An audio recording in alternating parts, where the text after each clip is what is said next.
Welcome to the Savvy Podcasting for Entrepreneurs podcast, a place for podcasters to learn what's actually working in the world of podcasting and how to use their podcast to generate consistent leads in their business. I'm your host, Jenny, and I'm so excited you're here. Hi, Kim. Welcome to the show. I'm super excited to have you here. Thanks so much for joining us. Thanks for having me. Awesome. So tell us about yourself and how you just got started in the podcast industry.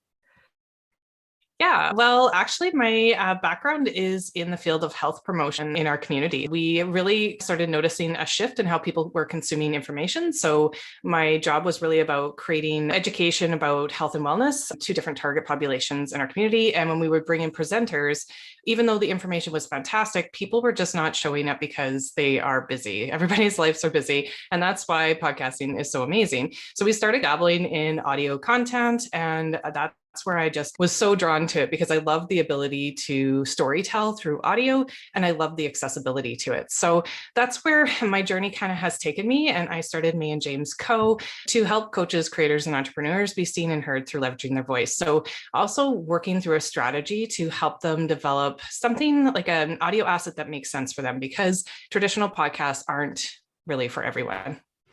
Yeah, I love that. And how long did it take for you to go full time in your business? Or once you discovered podcasting and were doing it within your day job, how long did it take for you to make it? You're like, okay, I'm over this. I'm ready to start my own thing. Well, it's funny because I think a lot of us start this online world and we're not really sure. So I really just started as a general VA, helping people with social media and that kind of thing too. But I was always drawn back to the audio piece. And so I would say probably last spring, I really dove headfirst into completely audio and focusing on that and seeing how I could help others create that in their businesses. So yeah, probably since last spring, I've been pretty focused on that. And yeah, it's really exciting because I think it's a bunch of experimenting in this whole entrepreneurial world and seeing what sticks with you and what you're really excited about. And that's what you want to be. Yeah, I totally agree. Yeah, I think you're right. A lot of people do start as like a general VA just to kind of get a feel for the industry itself and then figure out what they like. I know I did the same thing. I did like VA and social media management because that was like my corporate career was social media. So yeah, so I started similarly. And then I also found podcasting. I was like, wow, this is great. Like I'm tired of social media because you have to be on all the time. With podcasting, you can definitely have like more flexibility and really create your own schedule. With social media. It's like, oh, I got to respond to these people Monday through Friday. There was no like way that I felt like I could really take a break because it's just constant. And with podcasting, it's like, okay, cool. You can tell your clients to record in advance and then you can upload it on your own time versus, oh, I got to respond to this during business hours, Monday through Friday. No, I love it. I love that you can like really provide good, valuable content through podcasting without having to get done up too, because video really isn't my jam. Yep, same. I think it's an important piece, but when I started looking at those three major creator platforms between podcasting, YouTubing, and blogging, I was like, well, I'm not the best writer, but I can definitely have a conversation with someone. So that's when I related it to clients and we talked about that. But the beauty about podcasting too, is that you can like use that content and dribble it out to obviously blog posts and to YouTube as well. Yeah. I like it as using it as the anchor and pillar to all of your content. Yep. I feel the same way. And it's nice. Like, my favorite part really is that I don't have to get ready. Like today, I'm literally just wearing a hoodie, and like with video, you feel like you have to get more presentable. Yeah, it's important. I know video marketing is very important, but you're right. It's not my jam either. It's not my favorite. I'll do it because I know I have to, or I know it's important. Not that I have to. I don't have to do anything, but I know it's important. But it's not my favorite. Piece for sure. Yeah. And you know what? And that's the thing. Like, and that's what I talk to my clients about too. It's always going to be a piece because people still want to be able to see who they're working with, but audio really gives their audiences a chance to get to know and trust them. We call it that relationship building piece.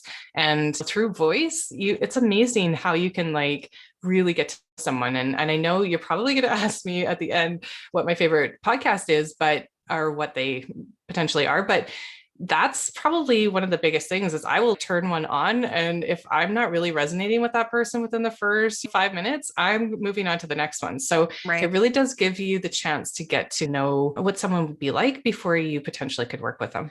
Yeah. And a lot of people say that that's the main reason video is so popular, but you can definitely do the podcast too. And you don't have to show your face, which is, it's a win-win in my opinion. You still get the same effect, but you don't have to put all this effort into putting on makeup and all that stuff. And the other thing I was just going to say is that it's really fun too, that it gives you the ability to get in front of other audiences, which is pretty cool because if people are finding you, or if you're on interviews on other podcasts, you're getting in front of other audiences you wouldn't normally be the chance to be in front of. So that's pretty amazing as well. There's a lot of cross promotion that can happen. And yeah, there's a lot of potential with it. Yeah, I agree. Yeah. Basically, guys, podcasting is amazing. But if you're listening to this podcast, you already know that. We're like huge fans. You already know. That's cool. right. That's right. So I know today we're talking about something a little different than your typical podcast. And I'm really excited about this topic because I actually have set up a private podcast for someone.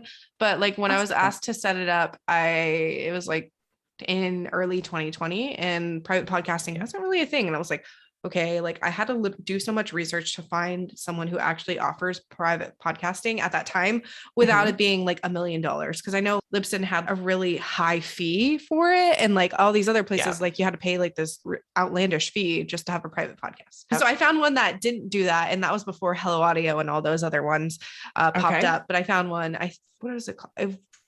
Captivate. That's what it is. So that's what I ended up using. Cause at the time they were one of the only ones that had a private podcast that wasn't $1 million basically. Yeah. So I'm really excited to dive in this conversation because it's not something I'm like super familiar with. I'm definitely learning more about it because I think it's really useful and I'm starting to use it in my own stuff. Like with my upcoming summit, I'm hosting a summit for podcasters in 2 weeks. When we're recording this, it probably already happened, or after once this is live, it probably already happened, but I'm using a private podcast for that. So I think it's going to be really interesting to see, especially since it's so good. A summit for podcasters. I think they'll really love that. Yeah. So I want to know what is really the key differences between public and private podcasts. You bet. Really, the main difference is that a private podcast allows you to give exclusive content, and you can also create some urgency around it. It's not searchable like a typical public podcast. That's the easiest way to explain it. So what happens with a private feed is that you get your own RSS feed that you have to either set up through like your email automation system or send directly to your students, your clients, or whoever you want that specific private feed to go to. You can have it instant, or you can have it dripped or date-based, which is that exclusive piece that I had mentioned. You could say it's only for a 2-week period. So if you want to listen as soon as you can, because after that, it's going to be gone, and then you're moving on to the next thing. So I love the ability and the flexibility that you can use for it. And I love the opportunities that private feeds can bring to a business. There's so many neat ways. Can I get into them? Yeah, go for it. Okay. Yeah. Awesome. Okay, so one example is you can use it for marketing. So I have set up personally a private feed as a lead magnet. So instead of a typical PDF or checklist, it's actually a mini capsule podcast that really highlights certain maybe offer, is directing them to something, or is really selling what I'm doing and who I am and how they can potentially work with me. So I try to follow it around with my marketing plan, just like you would with a normal or traditional podcast. So you look at all of your offers and figure out like, how does it fit and how does it work with your lead magnets? So I've been playing around with that. And I think marketing is like an amazing way you can use it. You can also use it instead of like your typical webinar. Like I kind of mentioned, you can use it for launch content, challenge content. You could do interview series with it, or case studies, testimonials from past clients that you've worked with, which would be amazing. Another way you can use it is through educational content. You can use it for memberships, ebooks, group programs, that kind of thing. You can do event recording with private audio feeds, so Q&A calls, one-on-one calls. I actually just spoke to another online business owner recently, and she was like, I do not want to purchase another course that I have to sit and go through slides. She's like, it has to have an audio component to it. So if the group calls were audio and I could just purchase that piece, because there's so much value in those calls as a continued learning through masterminds. But if I could just buy that phone call piece, I would. And I was like, that's amazing. And that's where private audio can come in, right?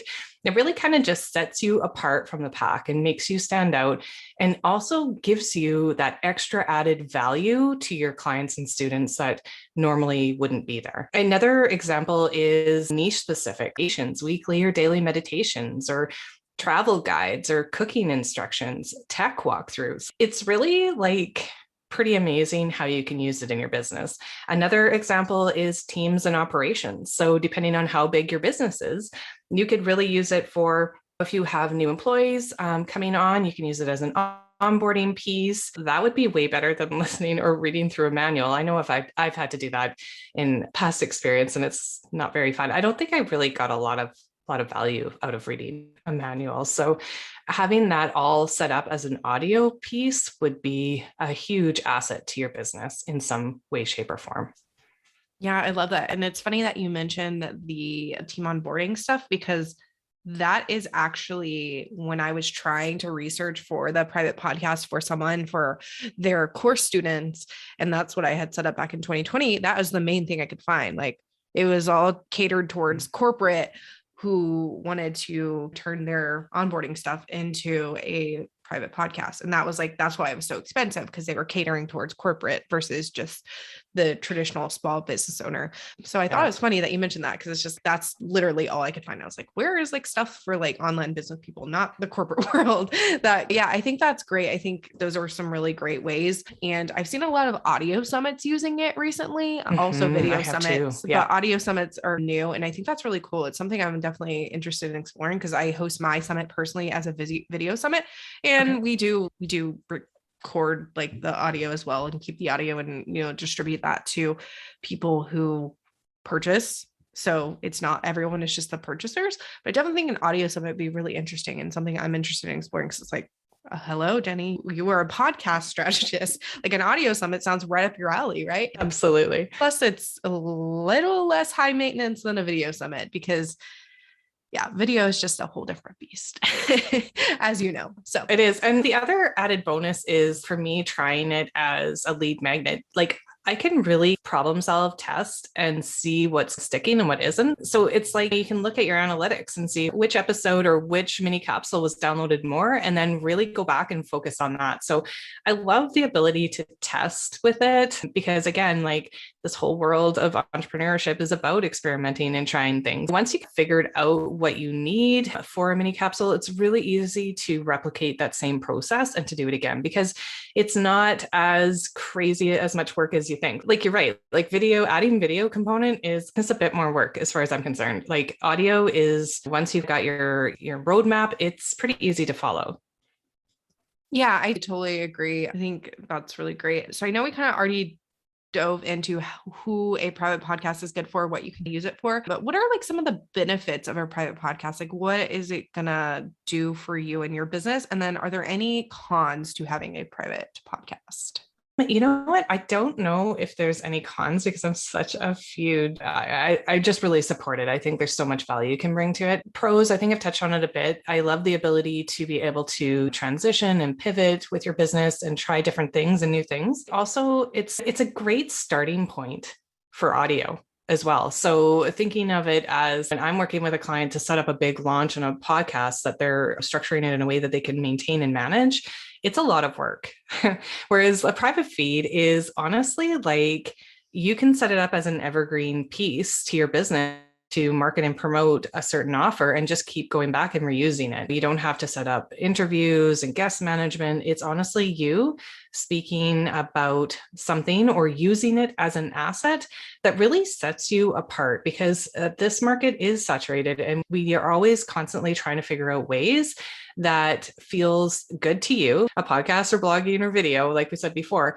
But if this feels good to you, then, you know, you're going to come back and you're going to do it again. It's going to work in your business if it feels right and it's working. So it really provides a new way of approaching a variety of different things, like I said. So whether it's using it for marketing, using it for education, as a coach, being able to like have those recorded calls and giving it to another aspect, honestly, is thinking about how many solopreneurs are out there that are doing coaching programs that are like overwhelmed because they cannot keep up with the one-on-ones.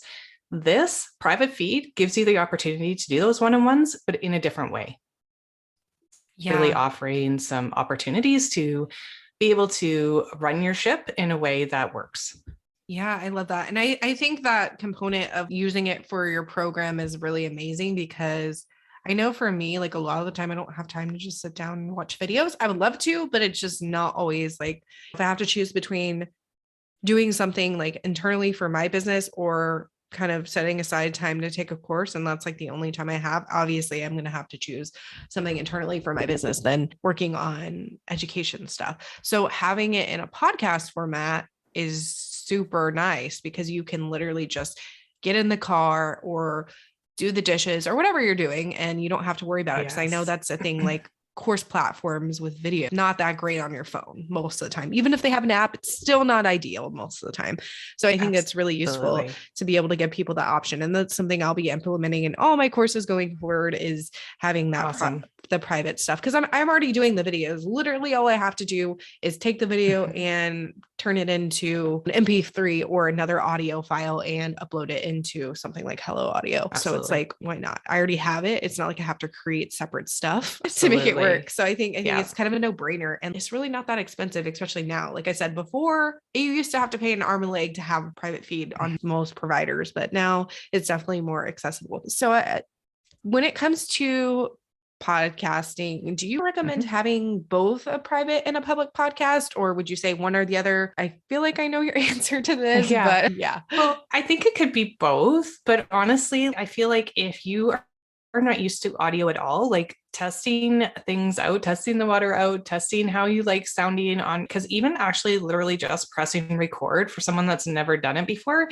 is a little overwhelming. So once you get through that stage and you feel like, you know what, like this was awesome, I want to do it again, let's do it, and the excitement happens, then we can turn it into a public. But honestly, I have clients that have started with either or. They have just done private and have started with me with public, or like a traditional podcast, and now they're like, oh my gosh, let's see all the different ways that we can use private too in my business, because this only makes sense. It really just depends where you're at in business and what you are looking for, whether it's a marketing machine or a content creator. What are you actually looking for, and how can help you create that? And so that's when I say there's no one cookie cutter approach when I work with clients. It's honestly just connecting and seeing, okay, what are your goals? What are you trying to look for? And how can I help you? And talking about like my favorite hosting platform, and I don't know a whole lot about the other ones because I have just really grown to love Hello Audio as my hosting choice and platform, is that they actually created that platform because of they wanted people to be able to complete the completion rates is what I'm trying to say. They're trying to get the completion rates of courses up.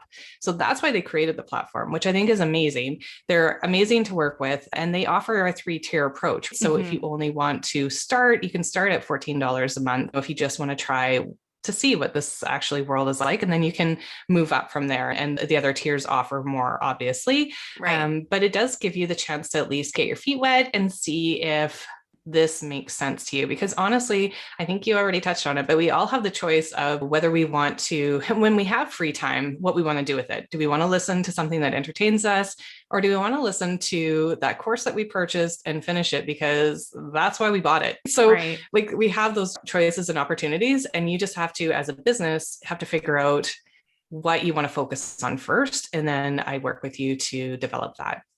Yeah, I love that. I think that's super helpful. And Hello Audio is one that I use too. I have a subscription myself, and I'm planning on starting to they're do so it. fun. Yeah, no, and Lindsay's great, but I think that one's great. And then I have experience on Captivate too, and I didn't have any qualms about it, but a lot of other traditional hosts don't offer this, or they do at a really crazy rate. Like I know Libsyn still has it, but it's not accessible to someone that just, no one wants to pay like $199 a month or something just to have a private podcast. It's a little ridiculous. So I definitely think that having it more accessible makes it much, much better, and more people are going to use it if they can pay a decent price versus crazy prices out there for it. Absolutely. Yeah, I love that. How many private podcasts have you set up, and are you seeing like people moving towards that more than traditional podcasts, or do you think just the podcasting industry in general is just booming? I think it is. I think private feed just building momentum. I still think a lot of people don't know how they can use them in their business. Honestly, the more I talk about it with other people, the more interest it's gathering for sure. I was able to run a course with a fellow entrepreneur. I don't know if you know Victoria Boyd. Oh, yes. But she's been in my summits before. Yeah. Oh, awesome. So she's a marketing guru. I love working with her. She's so fun to work with. So we developed this like 4-week course in the fall to really like test out to see if people were interested in developing like a private capsule, a mini capsule as a lead magnet specifically. And we had 2 people join us, and it was like such a fun, we did live weekly trainings and Q&As, and we worked on the process with them. So everything from the production to editing, because there's a lot of hangups, right? A lot of people are like, wow, I don't like editing at all. When you figure out that you can actually try to, when you actually hit record, do it in a way that limits like how much editing you actually have to do. And then just knowing a few basics really gets you over that hurdle. So building that script, doing some basic editing. And then Victoria was able to help them with the marketing and promotion of it in the last 2 sections. And it was really fun to work through that process. And I think the more people start talking about how they're using private audio feeds in their business, the more we're going to see audio popping up in different. I just think it's so fun. And it really does create an opportunity to really showcase who you are and what you do in a way that's can resonate with other people. So I think it's on the uptrend for sure. And I think the more we talk about it, the more people will start dabbling in it and realizing there's so many opportunities.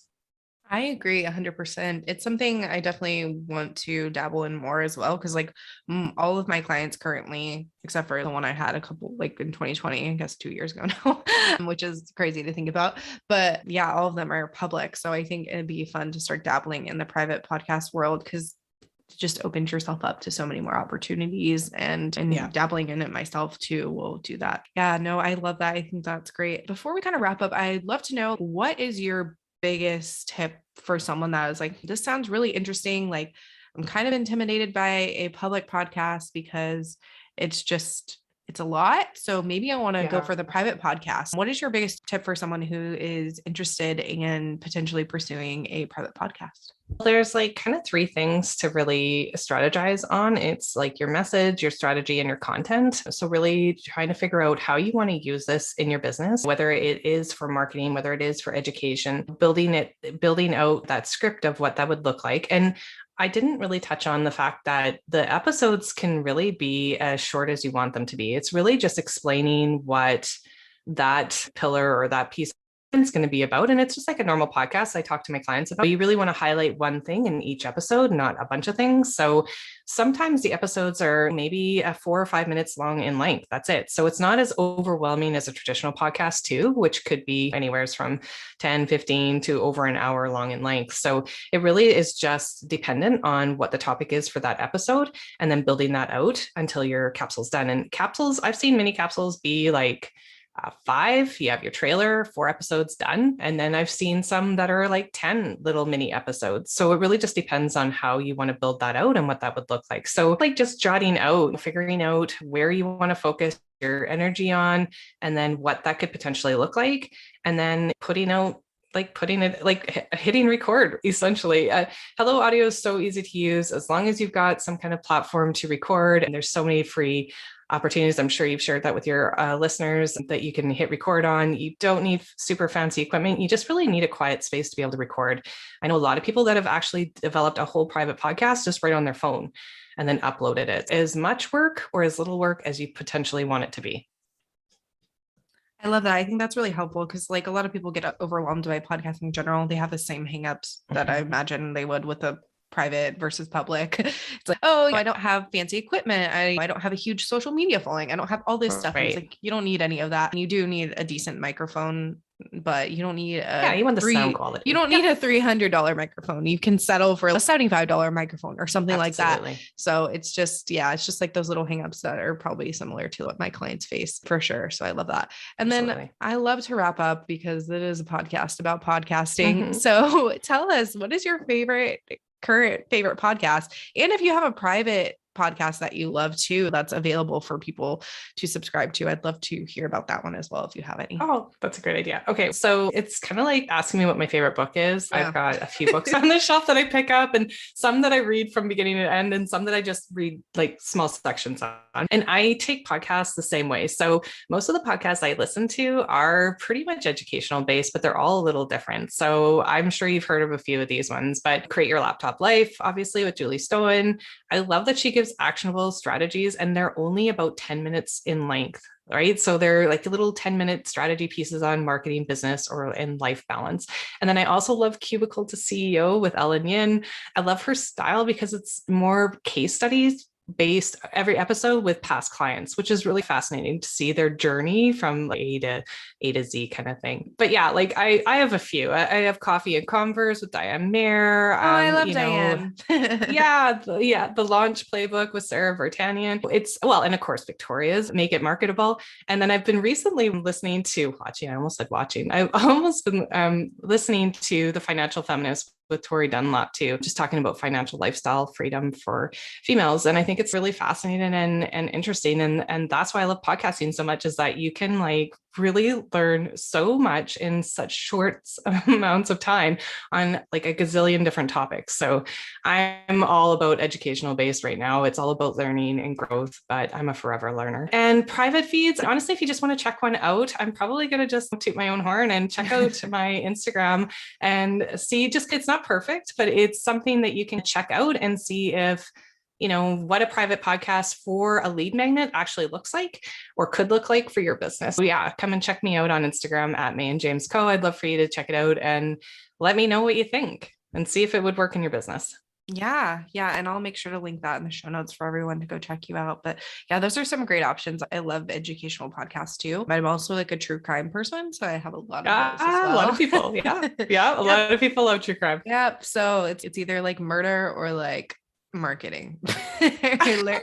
Murder or marketing. I love it. Yeah. I don't listen to as many educational podcasts as I used to, just because I'm not in that learning place right now. The main learning podcasts I listen to are like leadership focused, because that's where I'm wanting to learn right now. Perfect. I do have like motherhood ones too, because that is something that's very prevalent for me. But yeah, those are like my main ones, is like motherhood, marketing, and murder.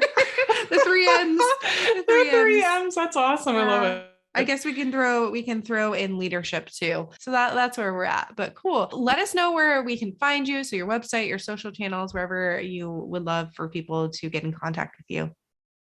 Yeah, you bet. So mainly it's on Instagram at May and James Co. And my website is mayandjamesco.com. And you can check out a little bit more about my services and offers. I do mainly focus on intensives. I love the opportunity to work with people in 1 or 2 day slots that really get a lot done in that time frame with them. So that's what I do and where you can find me. Yeah, I love that. That's awesome. And VIP days are where it's at. I love them too. I don't offer them too often because people that come to work with us, they really want recurring stuff. And that's totally fine with me, because I love that recurring income. But I think VIP days are amazing because you can get so much stuff done in that like quick time period. And then you send them on their happy way and they're good to go. But I think it's a great business model. So yeah, thank you so much for being here. I really enjoyed chatting with you today. Yeah, thanks for having me. If you enjoyed this episode, make sure to subscribe to the podcast on your favorite podcast player like Apple Podcasts, Spotify, or Stitcher, and leave a review. You can find us at savvypodcastingforentrepreneurs.com and on Facebook at Savvy Podcasting for Entrepreneurs and Instagram at Savvy Podcasting. Make sure to join our free Facebook community for podcasters by going to savvypodcastingforentrepreneurs.com/community and join in on the exclusive community just for Savvy Podcasting for Entrepreneurs listeners. I'll see you there.